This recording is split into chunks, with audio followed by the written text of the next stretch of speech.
और अंग्रेज उनकी मेहनत का फायदा उठा रहे थे। बिरसा के मन में यह सब देखकर एक सवाल उठने लगा, हमारा हक हमें क्यों नहीं मिलता। बिरसा की जिंदगी में एक बड़ा बदलाव तब आया जब वह सालगाह गांव पहुंचा। वहां के एक शिक्षक जयपाल नाग, जो बिरसा को कभी कभी पढ़ा देते थे, वे बिरसा की प्रतिभा से प्रभावित हो गए। जयपाल ने सुगना से कहा, इस लड़के में कुछ बात है, इसे पढ़ने का मौका दो। लेकिन गरीबी के कारण गांव के स्कूल में पढ़ाना मुश्किल था। जयपाल ने सुझाव दिया कि बिरसा को जर्मन मिशनरी स्कूल में भेजा जाए, जहाँ मुफ्त शिक्षा मिलती थी, मगर इसके लिए एक शर्त थी, ईसाई धर्म अपनाना। सुगना और कर्मी को यह बात नागवार गुजरी और वो बिरसा को स्कूल नहीं भेजी। परंतु इन्हीं मुश्किल दिनों में गांव में कुछ नए मिशनरी लोग आए। मिशनरी का मतलब ऐसे लोग जो किसी धर्म का प्रचार करते हो। वो लोग सफेद कपड़े पहनते थे, चेहरों पर मुस्कान लिए बड़े बड़े वादे करते थे। कहते, हम तुम्हारी जिंदगी बदल देंगे, कपड़े देंगे, खाना देंगे, बच्चों को स्कूल भेजो, बस हमारे साथ आओ, ईसाई बन जाओ। गांव के लोग गरीबी से तंग थे। कुछ को ये बात लुभाने लगी। सुगना भी इनकी बातें सुनता था। एक दिन उसने सोचा, हमारी जिंदगी तो वैसे भी मुश्किल है, अगर बिरसा पढ़ लिख लेगा तो शायद उसका भविष्य हमसे बेहतर होगा। उसने बिरसा को मिशनरी स्कूल भेजने का फैसला किया। 1886 के दशक की शुरुआत में बिरसा ने ईसाई धर्म अपनाया और उसका नाम बिरसा डेविड रखा गया। वह चाईबासा के जर्मन मिशनरी स्कूल में दाखिल हुआ। स्कूल गांव से थोड़ा दूर एक चर्च के पास था। वहाँ लकड़ी की बेंच थी, दीवार पर क्रॉस लटक रहा था। बिरसा को एक किताब थमाई गई, स्लेट दी गई।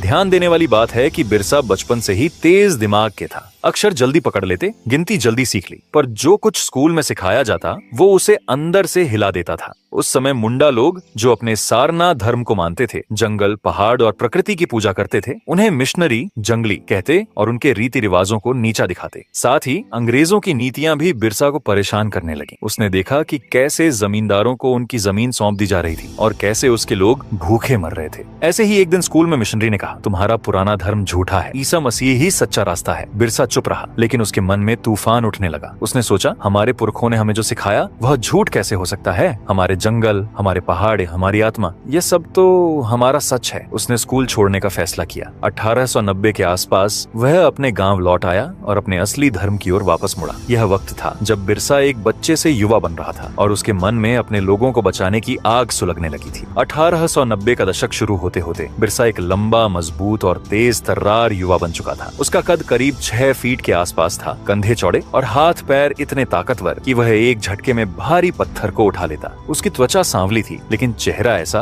कि देखने वाले ठिठक जाएं। उसकी आंखों में गहरी चमक थी जो दूर से भी लोगों को अपनी ओर खींचती थी। उसकी आवाज में दम था। जब वह बोलता तो लगता जैसे जंगल की हवाएं भी रुककर उसे सुनने लगती। गांव वाले कहते, यह लड़का कोई साधारण इंसान नहीं, इसके बोलने में जादू है और इसके चलने में तूफान। बिरसा ने अपने आसपास की दुनिया को गौर से देखा। छोटा नागपुर के जंगल पहाड़ों में बसे उसके लोग दोहरे शोषण का शिकार थे। एक तरफ अंग्रेज थे जिन्होंने उनकी जमीन पर कब्जा कर लिया था। खुंटकट्टी व्यवस्था, जो मुंडा समुदाय की सामूहिक जमीन की परंपरा थी, उसको अंग्रेजों ने खत्म कर दिया। अब जमींदार और साहूकार उनकी फसलें लूटते और अंग्रेज उनके मेहनत के पसीने का फायदा उठाते। दूसरी तरफ मिशनरी थे जो ईसाई धर्म का प्रचार करते हुए मुंडा लोगों को उनके सारना धर्म से दूर कर रहे थे। सारना, जंगल, पहाड़ और प्रकृति की पूजा उनकी आत्मा का हिस्सा था, लेकिन मिशनरी इसे जंगलीपन कहकर मजाक उड़ाते। बिरसा के मन में यह सब देखकर एक आग सुलगने लगी। उसने ठान लिया कि वह अपने समुदाय को एकजुट करेगा और उन्हें उनका हक दिलाएगा। इसलिए 1890 के आसपास